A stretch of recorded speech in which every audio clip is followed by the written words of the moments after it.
Hello, hello, hello. I look a little crazy. I feel a little crazy. That's all right. We're gonna film today anyway. Cheers. Let's get started. So it's been about 6 months since I filmed my last reading check-in. These are just the books I read for fun, giving you quick reviews on them. Nothing crazy. We're all familiar with the concept. I've been getting some questions about whether or not I have a Goodreads, which I'm flattered. Like, I cannot tell you how crazy it is to me that there are people out there who care what I think of books. Like, that is insane. Here's the problem. I share an Amazon account with my parents, and I am the only person who tracks my reading. It's under my mom's name. I don't do in-depth reviews, so I've never cared. Like, it's not like I type stuff out about what I read. I just give it a star rating, and I use it mostly just to track through the year so I can easily check what I've read, but I don't really like review things on there, so it's never been a big deal. No one else in my family tracks their reading through the communal Goodreads, but all of my stuff gets posted under my mom's like full government name. So yeah, I'm gonna have to figure that one out. So I don't know. I will say that I have a TikTok and I have Instagram, and you should follow both of them. And on TikTok and Instagram, I do post a little bit about what I'm reading. On Instagram, it's more stories, but if people wanted the stories to stick around, maybe I could make a highlight on my page or whatever.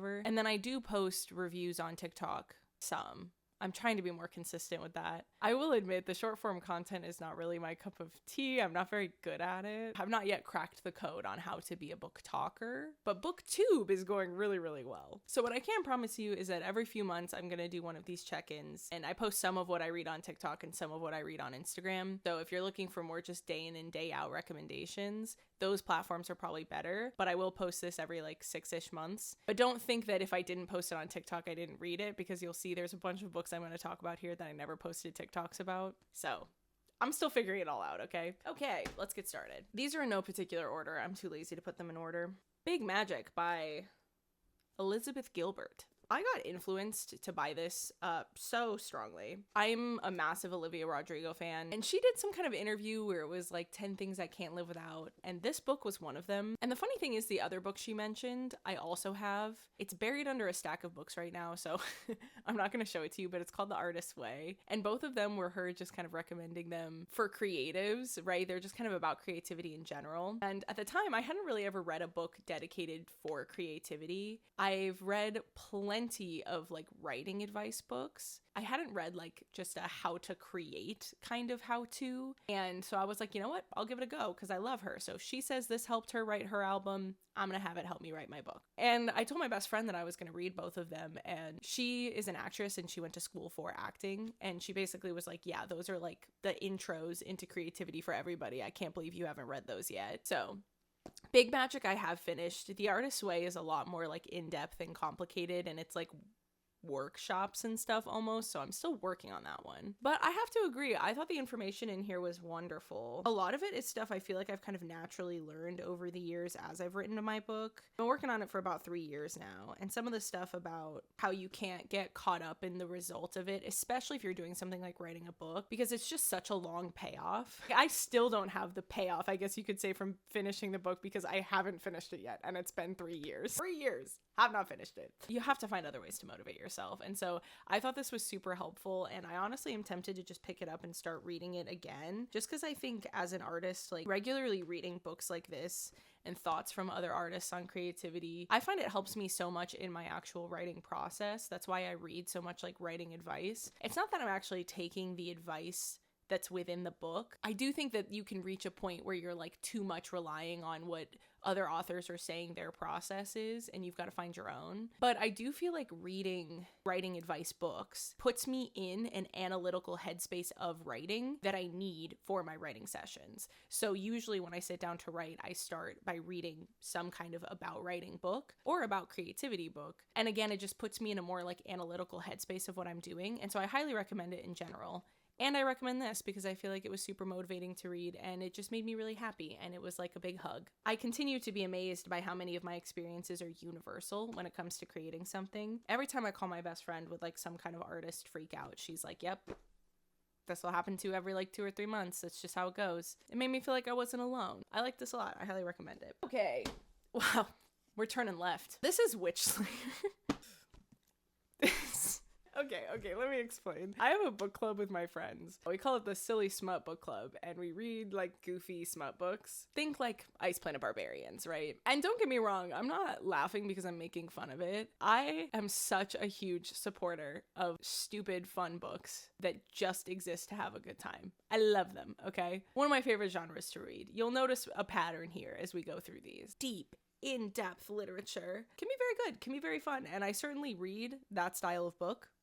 Sometimes. One of these days, I'll make one of these videos and I'll tell you I chose to read a book like that for fun. It hasn't happened in the past like year, but historically I have. You can see Pachinko right here. It's one of my favorite books ever. Okay. All right. There's my credentials. But you know, sometimes you just want to read a book about a dragon fucking a human. And that's what this is. He shapeshifts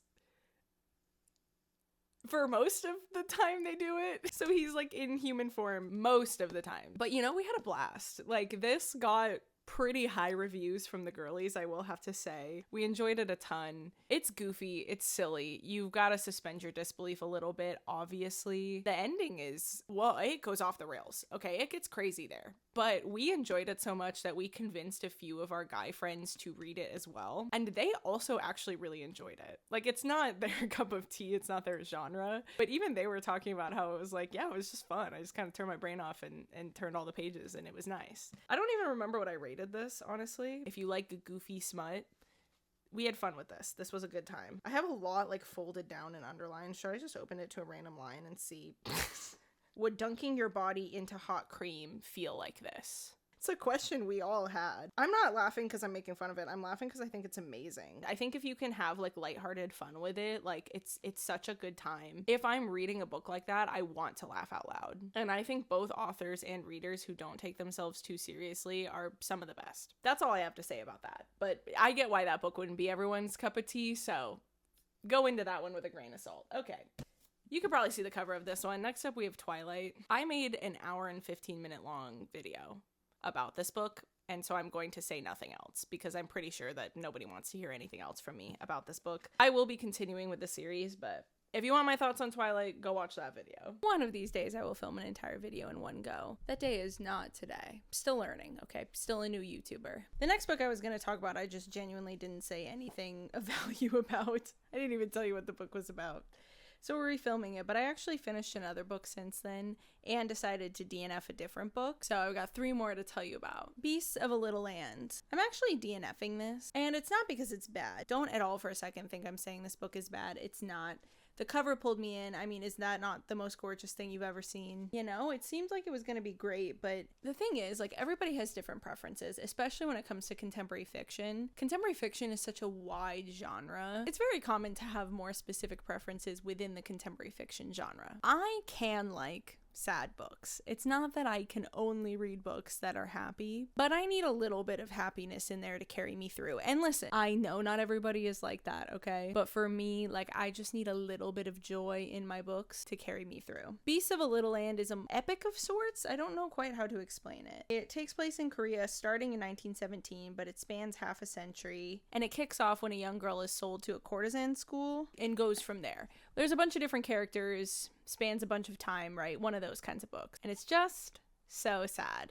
I'm 80 pages in, so I give it a good college try. And just not one single good thing has happened to one character. And we're 80 pages in. And in my opinion, epics like this can be so great, but there has to be like some joy in it for me. Because human beings are very resilient and we can find joy in the darndest places. And when I think of books like this that have really hit me, it's usually through viewing that resilience in the characters. And I just feel like I'm not seeing that. Like, I'm not seeing any hope that there's going to be any joy in this book anywhere. It's also hard to like care, in my opinion. This is just my opinion. It's hard to care when bad things are happening to characters if you've only ever viewed bad things happening to them. Like, I almost feel like you have to see the characters experience a little bit of joy in order to care when that joy is taken away. And I just feel like that's missing from here. Like from page 1, it's sad, and it continues to be sad for the entirety of what I've read so far. I just don't think it's going to be for me. Again, this is no commentary on the book's quality itself.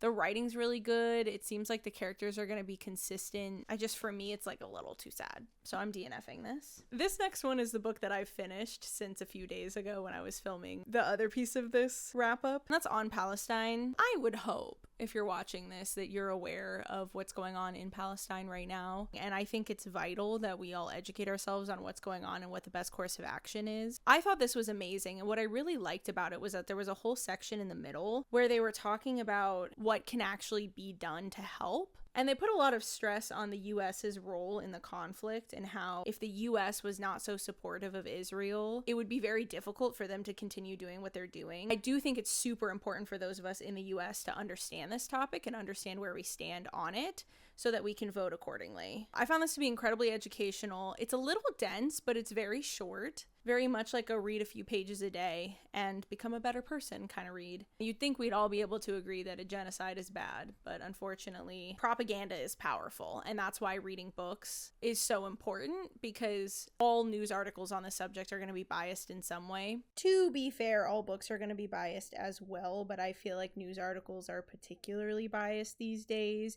and books are somewhat of a more reliable source of fact. So getting guidance from thought leaders and reading history books and things like that are the best way to educate yourselves on these kinds of topics. That's really all I have to say about that. I highly recommend this. I have a few more books on Israel-Palestine that I'm going to be reading here in the coming months, so I'm sure my next wrap-up will have more. But if you're looking for a place to start, I thought this was incredible, and Free Palestine. This last book is another book I decided to DNF when I was going through my bookshelf, and that's The Courage to be Disliked. I picked this up because the title really interested me. I am a recovering perfectionist. That is like the number one thing I'm working on in therapy, and I'm not saying that to be annoying. It's really a problem for me, I'm sorry. I don't like it when I make mistakes, and I don't like it when people don't like me. Those are two things I really struggle with. So I thought something like The Courage to be Disliked would be great for me. Unfortunately, it's just not at all what I thought it was going to be. I should have done like an ounce more research before I purchased a physical copy of this book, because I really went that hard, didn't I? This is based off of the theories of Alfred Adler. When you read the blurb and you look at the title, it just seems like it's going to be about like learning to not care what people think of you. I'm 40 pages in, and so far we have not discussed that at all. Now, normally I'd say 40 pages is not enough to really get the breadth of a book. I think you usually have to read a quarter, and so usually I do read a quarter of a book before I DNF it. So 40 pages is, yeah, that's not a quarter, because this is like 250 pages. So I've read like a fifth of it. But the reason I don't like it is just because it's very, your trauma is your fault. I understand that that is like a perspective. I understand that that is an angle that some therapists take. That is like, basically you choose to be traumatized, because different people can go through the same experience and be affected by it in different ways. There are some therapists out there who think that it's up to the individual as to whether or not something impacts them. I just don't agree with that. I don't agree with that at all. And I think especially because, like I said, I'm a recovering perfectionist, and one of my biggest issues is in gaslighting myself into thinking that my problems aren't that big a deal. So I don't think reading a book that's like, hey, all your problems are your fault, and if you just got over it, you'd be fine, is going to be healthy for me, because I've been telling myself that for years and it has not worked. And my therapist has put a lot of time and effort into talking me out of that mindset. So I just don't think reading another word of this book is going to be healthy for me, and so I'm not going to, and I do not recommend this. It's the only book in this whole wrap up that I would actively say, do not read this. I don't think this is very valuable. In fact, I think it's actively damaging, and I want to burn it in fire. And maybe I will, instead of donating it, because I don't think anyone should read this. Okay.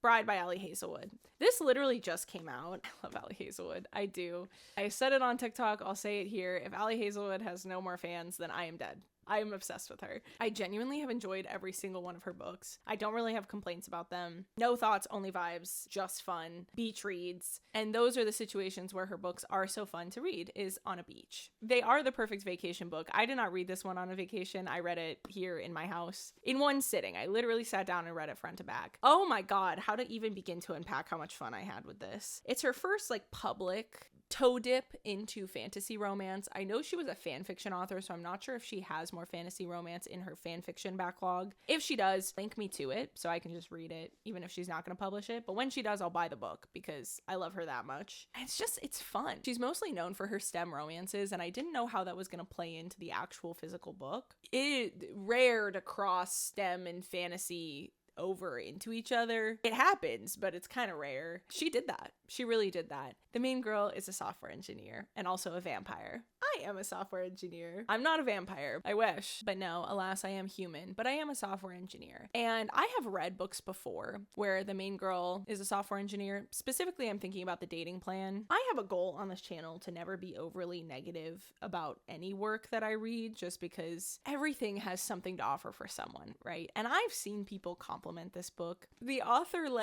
Googled computer words and would just put them together into sentences. And that's okay. Listen, I'm not the kind of person who's like, you've got to make it so accurate, whatever. And usually when I'm watching TV, it doesn't bother me. I just kind of zone out. Something about reading it in a book. Because if I'm reading a book, I have to read the words. And if I read the words, I'm going to understand the words. And then my brain is like, that sentence doesn't make sense. And so it's harder for me to suspend my disbelief like I do watching TV or movies, reading a book.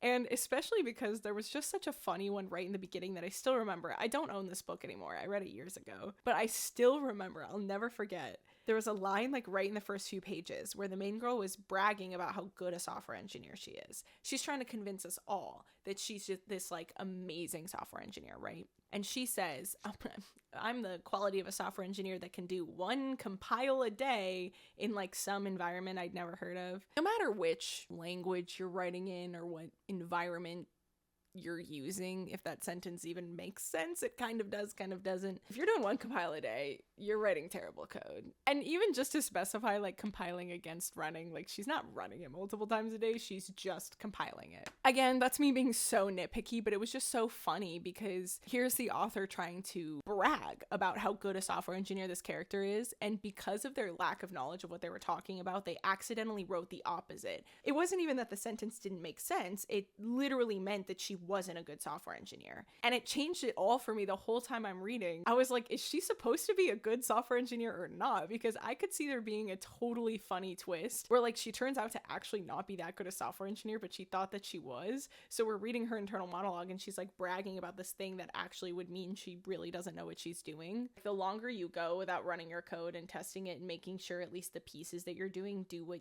you think they're supposed to do, the worse a situation you're setting up for yourself, and the more likely you're going to end up writing something that's all over the place. So in and of itself, is it a problem? Not really, but it just probably means she doesn't really write very good code in the end, is what I'm saying. I just had such strong feelings walking out of it of it's okay to admit that you don't know something as an author. Doesn't mean you can't write a character that has a career in something that you're not familiar with, but just an ounce of effort into the research. You're writing a novel, you're putting all of the effort into writing an entire book, and you can't do enough research to write surface level computer-based sentences that make sense. It bothered me a lot, but I've seen a lot of people rate that book super high, and so I'm not saying it's a bad book by any stretch of the imagination. I'm sure it's a lot more bearable if you don't know anything about software. It was fun, and it was steamy. So that was a review of a book I read 3 years ago, I think, just about. So how does that play into this? Well, this could not have been more opposite. I think Ali Hazelwood is a master at doing whatever amount of research she has to do to represent the STEM careers of her main girlies well. At no point in this book was I upset about what computer words came about. I don't know how she does it. I don't know if she researches it herself or if she just brings people in who know these kinds of things. But at least while I was reading it, nothing ever stuck out to me harsh enough that I was like, whoa. And like I said, I'm not trying to not like these books, so it's not like I was reading it overanalyzing every sentence that popped up, being like, does this make exact sense? Did they represent my industry well? But nothing was ever so egregious that it took me out of my reading experience. And that's all I would ask for. I'm not asking you to be a software expert. I'm just asking to be able to suspend my disbelief for the duration of the book. And that's why the dating plan bothered me so much, because it was so egregious that it seemed like the author had just Googled a list of words that were like related to computers and just threw them into sentences. I genuinely couldn't like relax and enjoy it. Whereas this, at the very least, every time the sentences came up that contained some kind of computer related word in it, I could just read on through and keep going. If I went back through and pulled out every sentence, would they all make exact sense? I don't know. Don't quote me on that, okay? Don't read this and then call out a bunch of sentences and be like, this doesn't actually make... I don't care, okay? I'm just saying it didn't pull me out of the reading experience, and I am knowledgeable in that space. It's also very steamy. Very, very steamy. Actually, way steamier, in my opinion, than her non-fantasy romances. She has a tendency to have like 1 or 2 sex scenes in every book, which is cool, right? To each their own. Way more than that in here. Like the whole back half of this book. It was very fun. And this is one of our Silly Smut Book Club picks, so I'll update you guys on Instagram or TikTok. I don't know how the girlies felt about it, but at least in my opinion, amazing, wonderful. Okay, those are all the physical books I own. Let me pull up my Goodreads, because I read on Kindle some too. My books. I never go on Goodreads on desktop. You know, I have a huge screen right here. Why don't I put it there? Does that change the lighting at all? Little bit, whatever. I know I've talked about how I don't really set reading goals. I set my Goodreads reading goal to 1. So then that way I hit it pretty early in the year and then I'm not thinking about it. But I can still track everything related to reading on here. Okay. All right. We got 3 more books to talk about and they're all by the same author. Carissa Broadbent. Wonderful, wonderful books. Horrible titles. It's a miracle that I found the first book that I read of hers. I was feeling some kind of no thoughts, only vibes fantasy romance at the beginning of the month. The beginning of January, that was like all I wanted to read. And I was like, I just want some fun fantasy romance. And I went into Kindle Unlimited and I tried to pick some out. And this one popped up, The Serpent and the Wings of Night. Again, horrible title, but it had phenomenal reviews. And I was like, you know what? I'll give it a chance. Opened it. Literally never looked back. It's about the human adopted daughter of a vampire king competing in this once in a century competition that if you win it, you get granted a wish by a goddess. She's competing in a competition. And yeah, I thought it was a really, really great read. I keep saying like no thoughts, only vibes books are perfectly valid and wonderful. And I stand by that. But this book is not no thoughts, only vibes. And I appreciated that a lot. It's really nice when you can find a book in the fantasy romance genre that is a little bit more serious. Not that it is like a very serious read. I wouldn't say it's like Outlander, because Outlander is another one of my favorite books. Outlander is like a very serious take on fantasy romance, which I like. I wouldn't say this is as serious as that, but it's like a step in between. The characters are super well written. They feel very real. The plot is fascinating. You're hooked to it the whole time. I just really appreciate when somebody approaches a genre that is typically approached with a little bit of fun and shows that you can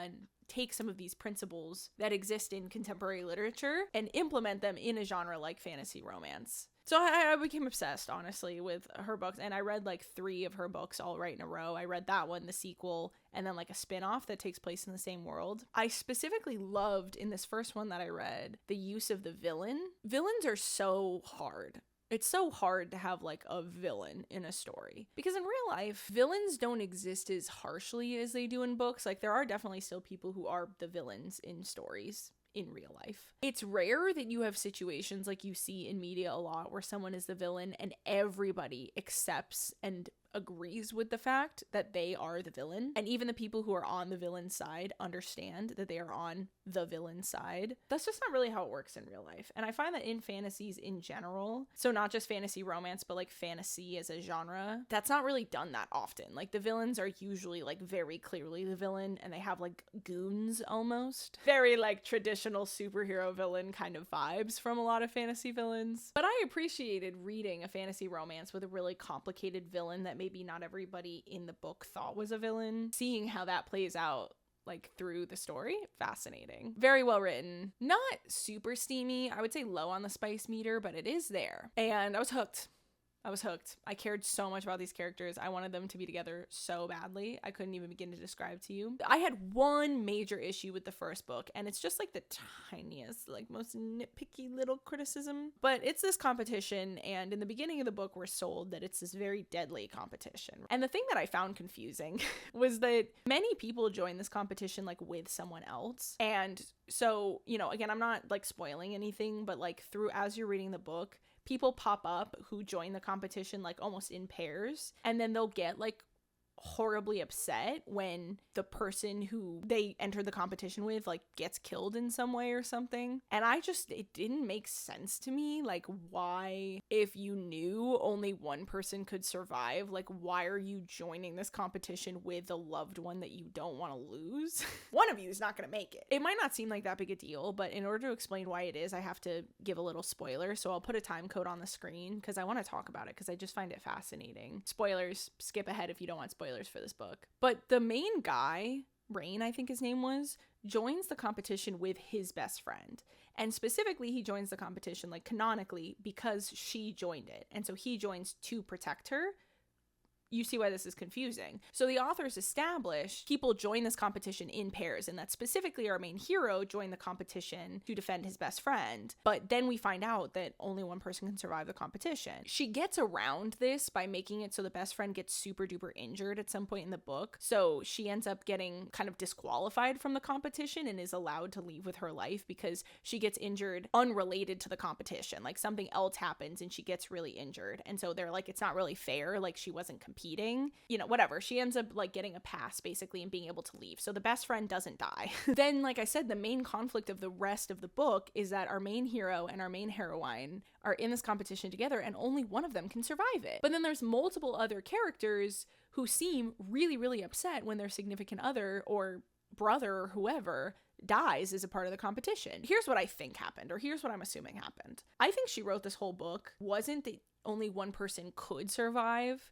It's just like common for only one person to survive usually, but that you can get to the end and maybe one of you can surrender to the other or something like that. And then you know, if you surrender, then you're allowed to leave with your life or something like that. That way you have characters that can surrender to each other. Whatever, you see what I'm saying? And then some editor or something was like, I don't think there's enough stakes here. Like, I think you need to make it so that only one of them can survive. Instead of one of them having to choose to give up their wish for the other, they have to choose to give up their life for the other. While I agree that that adds to the tension, I think maybe she changed that detail without going back through and changing the actual rest of the plot that supported that other idea. So then it was just like really confusing. And then she tries to retcon it in the second book. This is not spoiling the second book at all. This is just like a one-liner that was in there that was trying to maybe fix some of this. The main guy is thinking about the fact that the best friend signed up to convince him to do it. He has a thought where he's like, and it makes me shudder, like thinking about the fact that only one person can survive and what she knew that meant for her. And it's like, well, then why did you join the competition? You see what I'm saying? If you knew that she joined to convince you to join, and then if you join that she's going to make sure that you win, then you know she's going to sacrifice herself. So why did you go along with that? Especially because she's canonically a very good warrior herself. Would you not just be like, that was fucking dumb of you, but I hope you win so that you survive? Like, why would you join? Because you joining cements your friend's death. You see what I'm saying? So to me, it was like, unless you think you're going to make it to the end and sacrifice yourself for them instead, but he never says that. So it's like, what did he just accept? Like, yeah, okay, I guess my friend decided to kill herself by signing up for this competition, and so I'm going to sign up for it too and make sure she does die. Like, it's just weird. I don't know. So that was what stopped it for being a 5 stars for me, but I still highly recommend it. I enjoyed it so much. The second book is definitely very, very good. Fun sequel. She's got a lot more planned for like this series in this world, which I'm very excited for. And then I read a spin-off called Slaying the Vampire Conqueror as well. I just think workshop the titles a little bit more. I love your book so much. I don't feel like the titles are representative of how quality the content in the book is. I really think we should just go back to the drawing board with our titles, like just a little bit. In Slaying the Vampire Conqueror, it was very fun. It's a spin-off. It's kind of like a one-off in the world, but I'm getting the vibe, the impression, because there's another spin-off as well, but that spin-off actually came into play in the second book, and I wasn't aware of it until after I finished the second book, but like, the characters that fall in love in one of the spin-offs show up in the second book in a way. And so I'm gonna read that as well. That's on my like TBR for the rest of the year. I think she's setting up a conglomerate of books that are all going to build up to a really fun ending. And I'm looking forward to it, and I'm going to be watching out for it. And I'm certainly going to be keeping up with her work as she puts it out. And I want to try her other series as well, because she has another series that's completely separate from this one that has a ton of books in it. I want to go try that as well. So yeah, you know, it's really fun when you find an author that you feel that connected to. I think she's wonderful at what she does, and I just really think she needs someone to help her write her titles. Those are all of the books that I have read for fun since the last video check-in that I made. Pretty good haul, honestly. I'm kind of proud of myself. I've been in a bit of a multi-year reading slump, and I honestly think that having the channel is helping so much, because going back and rereading some of these books from my childhood is reminding me of why I love reading so much, and it's motivating me to seek out books that make me feel that way as an adult. As before, I feel like I was just kind of reading what came across my attention, you know?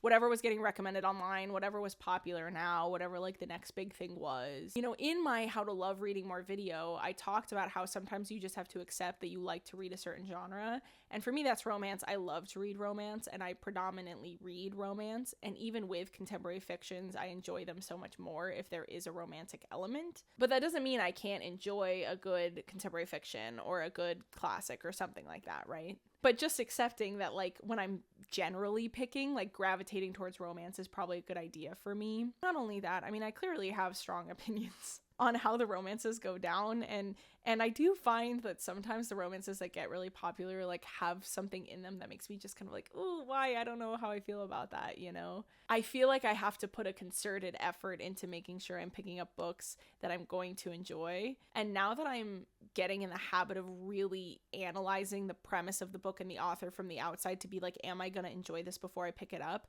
I'm reading banger after banger after banger. Like, I didn't really have anything super negative to say about anything except for Beasts of a Little Land. But even that, it's like, I don't think it's a bad book. I just don't think it's for me. I've been picking off my shelf with that in mind, and it's been helping me a ton. And I haven't not enjoyed anything that I've read, really. As I nail that down, I'm like looking up at my shelf and thinking, actually, maybe I just won't even try reading that. Or maybe I'll read the first 10 pages, but if I'm right about what I think of it, then I probably won't continue. But looking up there, I'm like, I see a few books that definitely check the boxes of what I've been enjoying lately. And so then I'm getting excited to read them. And it's just been super fun. And, you know, just a quick message here at the end, if you've made it to this point, I'm so incredibly grateful at how well my channel has done lately. I can't even believe, like I said, that anybody out there cares what I read or why, and I'm just so flattered, and I'm so excited to see where this channel goes, and I can't wait to keep talking to you about the books I'm reading. Still in the early days of my channel, I